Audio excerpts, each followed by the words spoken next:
On the Way Tapes 3, we got EZ back for the third time, man. How's it going? It's good, bro. It's good. Yeah, bro. What makes you keep coming to Atlanta to do these, man? I'm always looking forward to meeting new people, new opportunities, and I feel like each camp just gets bigger and bigger. So I'm just glad to be out here and glad to see everybody again.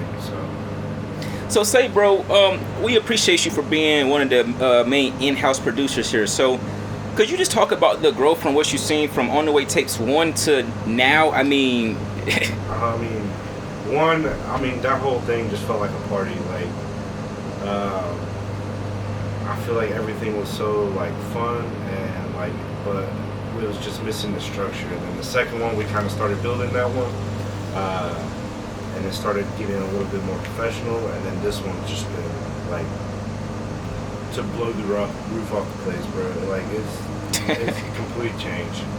So, when you mean complete change, like what are some noticeable differences? Like the talent, like we have some of the same talent, but I feel like everybody's grown more, and there's some new faces that have really changed the game here.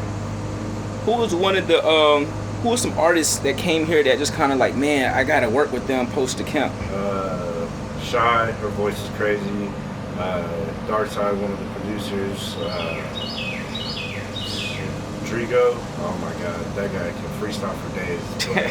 He is, everybody here is talented, so I just gotta stay connected with everybody, to be honest with you. Talk about Drigo, man. I was aware that you was in one of the sessions, and he kind of just did maybe like a one-taker, and it's like a hit.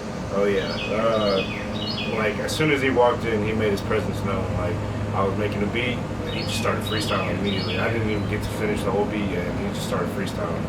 I was bro, it's just one of them ones, bro. So I just think everybody surrounded themselves with the right people for this one, and then the energy's just been crazy.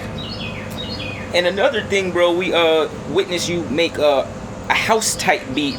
What kind of inspires you to go that direction?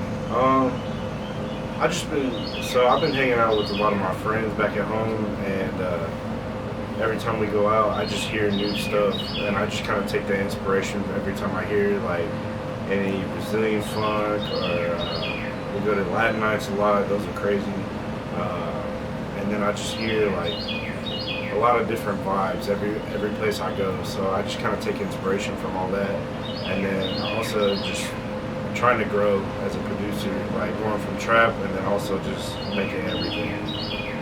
That's the bet, bro. So can you talk about how this artist camp essentially just helped with your work ethic? I think just seeing the level where I'm at compared to everybody just made me realize I gotta keep my foot on the gas. Like, there's no stopping, there's no brakes. And then if you take a second to take a break, then there's a missed opportunity within that time. So just always staying active, staying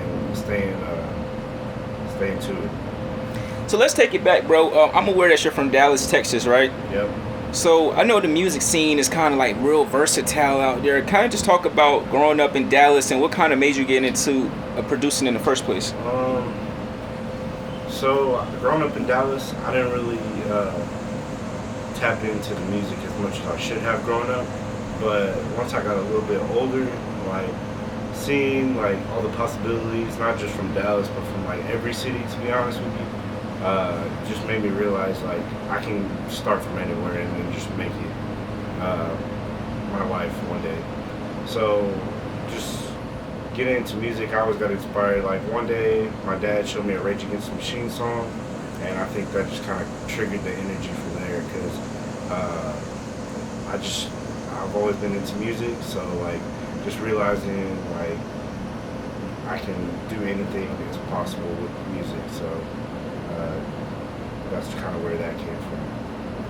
And with other producers being here, how do you like it co-collaborating with them, or even them bounce ideas to you?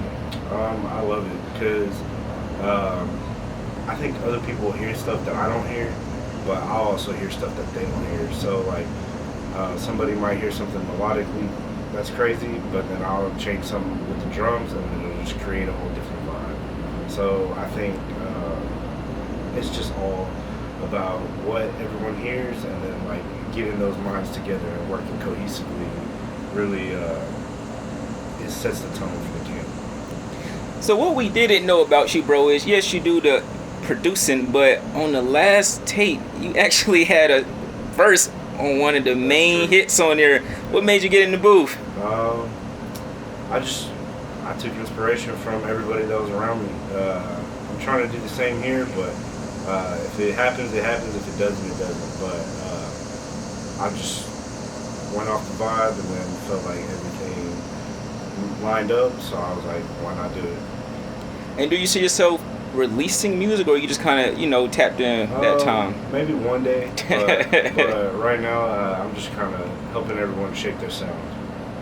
Appreciate that, bro. And man, you talked about last camp how you were kind of struggling to find inspiration, bro. For one, we appreciate you for being vulnerable to even say that, and two, are you still in that space to where you're struggling? I go through periods of it where if I don't hear anything new, or if I feel like I'm lacking creatively in my environment, then I feel like I do go through those periods still. But I mean, I can always find inspiration from anywhere.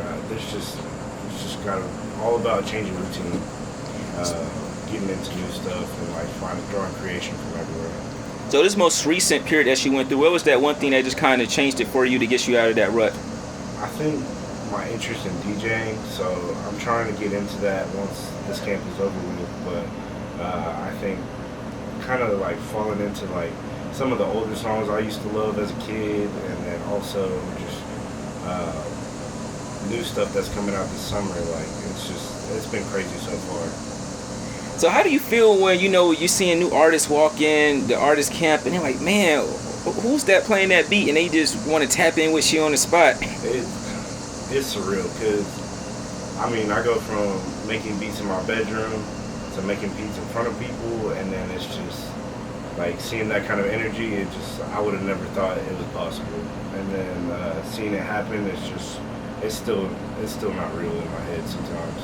Because we did see you making some beats on the spot. Is that a different type of pressure, or do you feed off the energy? There is a different type of pressure, but I do feed off the energy. So like being alone in my room, that's different. Like that's cool and all, but then when you finally get to see like the reactions people have, and like the energy that they bring into it as well, it's just a different type. It's a whole another animal. So how do you see yourself outside of producing, contributing to the camp? Is there anything you want to maybe like help the artists with, or you still want to just stay within the producing realm? I feel like if I can read energies a lot. So if I feel like an artist's energy is lacking in some parts, or it needs to be hyped up, I can definitely tell and like be able to accentuate that for them. So that's a bet, bro. Well, again, we appreciate you always coming from Texas anywhere we doing these events. And man, can you just tell the people, one, where they can find you at, and two, as a producer, talk about the importance of coming to a situation like this and how it can help your career. Alright, so Instagram, EZ Beatz, EZ Beatz with a Z, don't forget that. I think just coming prepared all the time, so always having a pack ready, always having some melodies ready, even if like you have something written down for lyrics wise, it's always good to be prepared. So just being ready on the spot, if somebody needs something, you're just there, that's available in that time. That's a bet, Brody. Again, we always appreciate your time. Y'all tap in with EZ Beatz.